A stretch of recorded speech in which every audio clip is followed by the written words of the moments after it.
Hi friends, welcome to RRMK channel. இப்போ நம்ம வடகறி எப்படி செய்கிறதுன்னு பார்ப்போம். அதுக்கு தேவையான பொருட்கள் என்னென்னு பார்க்கலாம்.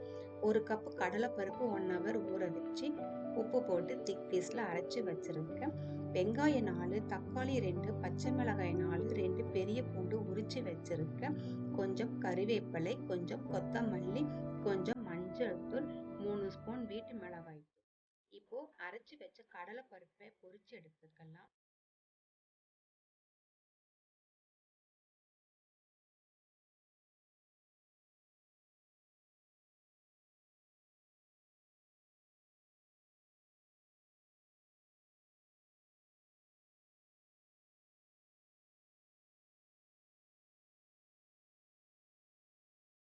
இப்போ பொரிச்சதை எடுத்து ஒரு பிளேட்ல போட்டுருங்க.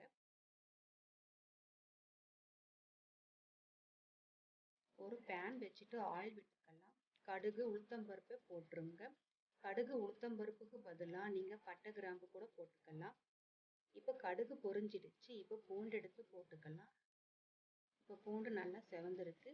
இந்த டைமில் வெங்காயம், பச்சை மிளகாய், கருவேப்பிலையும் போட்டுருங்க. இப்போ தக்காளி போட்டுருங்க.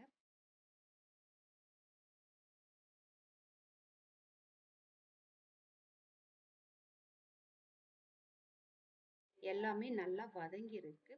இப்போ மஞ்சத்தூள், வீட்டு மிளகாய் தூளையும் போட்டுக்கலாம்.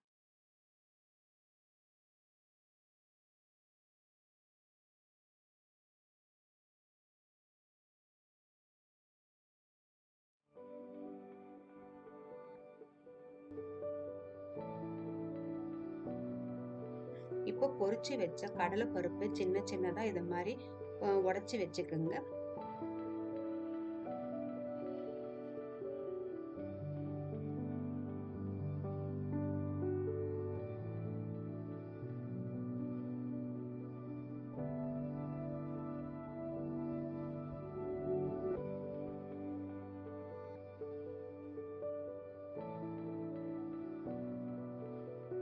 தண்ணி ஊற்றிக்கலாம். கடலைப்பருப்பு உருண்டை முழுகிற வரைக்கும் தண்ணி அதிகமாகவே வைங்க.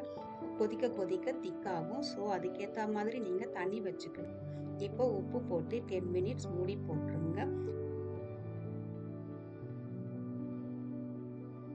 இப்போ ஓப்பன் பண்ணி பார்க்கலாம். வடகறி ரெடி. இது இட்லி, தோசைக்கு நல்லா இருக்கும். ஓகே ஃப்ரெண்ட்ஸ், உங்களுக்கு இந்த வீடியோ பிடிச்சிருந்தா லைக் பண்ணுங்கள், ஷேர் பண்ணுங்கள், கமெண்ட்ஸ் பண்ணுங்கள் அண்ட் சப்ஸ்கிரைப் பண்ணுங்கள். மறக்காமல் பெல் பட்டனையும் கிளிக் பண்ணிவிடுங்க. Bye bye.